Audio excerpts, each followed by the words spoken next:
If you want to know about the impact of obnoxious billionaires on politics, you can talk to this guy, Mark Lee.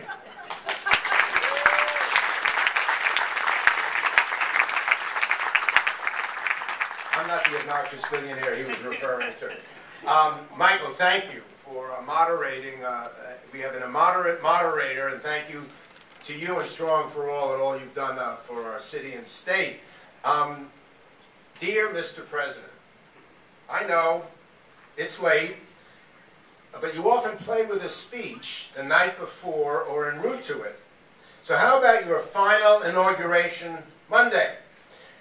Because it requires a strong thematic spine, may I suggest one? Money out, voters in. Until we have a democracy for all, your progressive priorities will be stymied by the billionaire super PACs and suppression. We just saw try to buy and steal our elections. They'll be back. Okay, now what? Generations of traditional campaign finance groups have worked against the government for sale, like Common Cause, like Public Citizen. And heroic voting rights groups have long sought to fulfill Dr. King's plea at the Washington Monument in 1957. Give us the ballot, give us the ballot, he said. But rarely have these two communities worked together to talk about both sides of the coin of democracy. Until a citizen's voice doesn't depend on the size of her wallet, it'll be hard to enact all the other progressive reforms, reducing gun violence, climate change, minimum wage, immigration reform.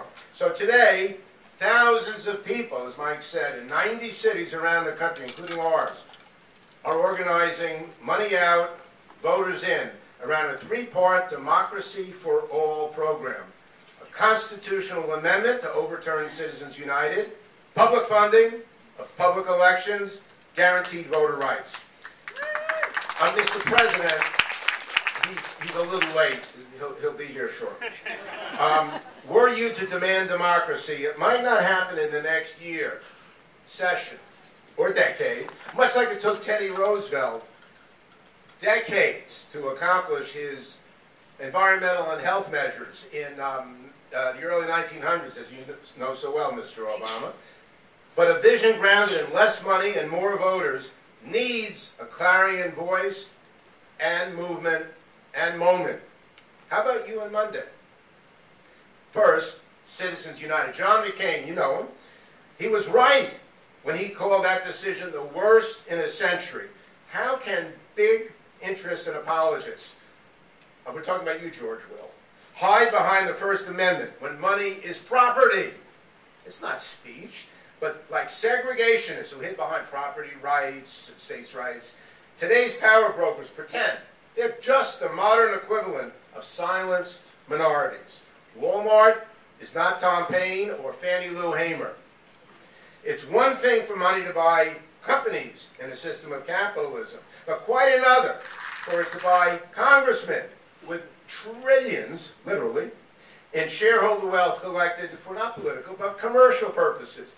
To better make this argument, this afternoon, Money Out, Voters In will organize with Occupy Wall Street, a corporate personhood wedding between a multinational man, call him Coke Inc.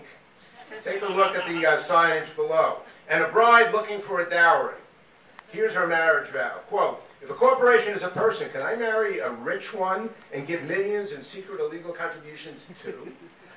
There are currently 125 members of Congress, 11 states, 350 cities that have called for a constitutional amendment. Not yet New York, and we expect that. One version could simply state that money isn't speech and can electorally be regulated like excessive decibels and pollution are by sound, place, and manner and environmental rules. Second, enact democracy funding. There are successful versions in Maine, Arizona, and of course, here in New York City. Donations from city voters of $175 or under are matched 6 to 1. I should applaud that since I got about $5 million in public funds, which fell just $70 million short of what I needed. Yes, public money is required, but either we have a system of the private funding of public elections with hundreds of billions in corporate welfare the result, or we have the public funding of public elections, just as we now pay for voting machines on election day. Isn't America's democracy as important as one aircraft carrier? Finally, there's universal voter registration. Voter impersonation is a unicorn. It essentially does not exist. On the other hand, a lot of states had 7-hour lines of people exercising their right to vote. Well, as used successfully in Western European countries and prominently advocated by the Brennan Center for Legal Justice here at NYU, a system of universal regulation based on existing databases like Social Security at birth can automatically enroll people at 18. That adds up to 50 million more voters. Not to mention same-day voting, early voting, and how about a National Democracy Day?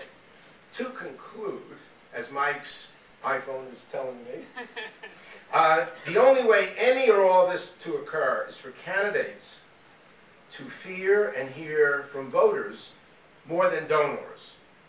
That's precisely what happened after the Watergate scandal, which led, in 1974, to historic reforms. Because of the recent backlash to super PACs and voter suppression attempts, and your re-election, Mr. President, now is another unique, opportune time. If not starting on this anniversary of Citizens United, this Martin Luther King weekend, and your last inauguration, then when? If not us here in New York City and 90 locations around the United States, then who? We demand democracy. Thank you very much.